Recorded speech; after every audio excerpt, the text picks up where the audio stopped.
দর্শক, আপনারা দেখেছেন কি জানি না, আমি তো এই দেখলাম সত্যিকারে এই মায়ের ভক্ত।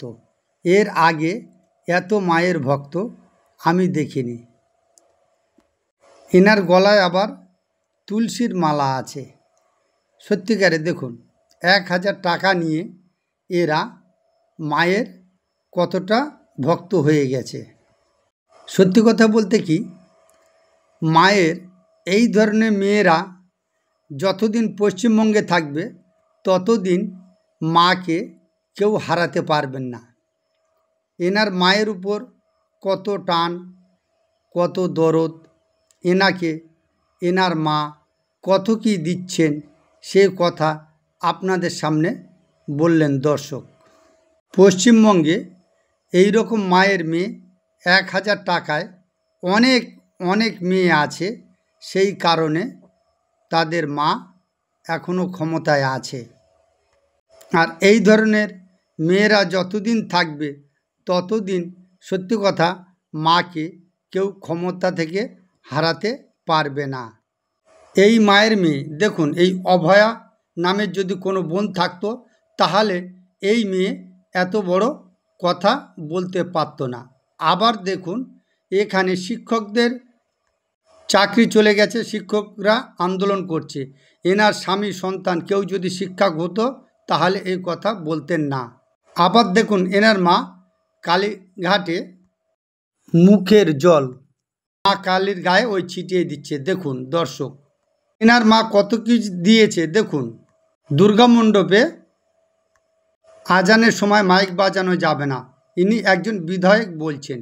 আবার দেখুন, এই মেয়ের কোনো পূজা মণ্ডপে যদি এই রকম মসজিদের নামাজের টাইমের লিস্ট ঝুলিয়ে রাখা হতো তাহলে এই মেয়ের এত দরদ হতো না। আবার দেখুন দর্শক, মসজিদ থেকে চিঠি দেওয়া হয়েছে। এই মেয়ের কোনো মণ্ডপে যদি এই চিঠি দেওয়া হতো মাইক বন্ধের জন্য তাহলে এই মেয়ের এত দরদ হতো না। দেখা যাক কমেন্টে কে কি বলছেন। একজন কমেন্টে বলছেন গলায় তুলসীর মালা, তা সত্ত্বেও রাম মন্দিরকে তুচ্ছ তাচ্ছিল্য, এ কেমন হিন্দু। আবার একজন বলছেন মা না বলে আম্মা বলুন, 1000 টাকা আমার তো চলে না, আপনার মাকে বলুন না বেকার যুবকদের চাকরি দিতে। এনার মায়ের উপরে এত দরদ। কমেন্টে দর্শক এনার পক্ষে একজন একটা কথা বলেননি। আবার দেখুন কি বলছেন, এই মহিলার কপালে অনেক কষ্ট আছে। দর্শক যা বলার কমেন্টে বলুন। এই মেয়ে, মায়ের যে এই নতুন মেয়ে আমাদের জানা ছিল না। যাই হোক দর্শক, এমন একটি মেয়ে দেখার জন্য আমাদের সৌভাগ্য, এবং চাকরিহারা শিক্ষকদের চাকরিটা ফেরত দিলেই হবে। আপনি বলুন না আপনার মাকে চাকরিহারা শিক্ষকদের চাকরিটা ফিরিয়ে দিক। যাই হোক দর্শক, যা বলার কমেন্টে বলুন। রয়্যাল স্টার টিভি, আমি সঞ্জিত।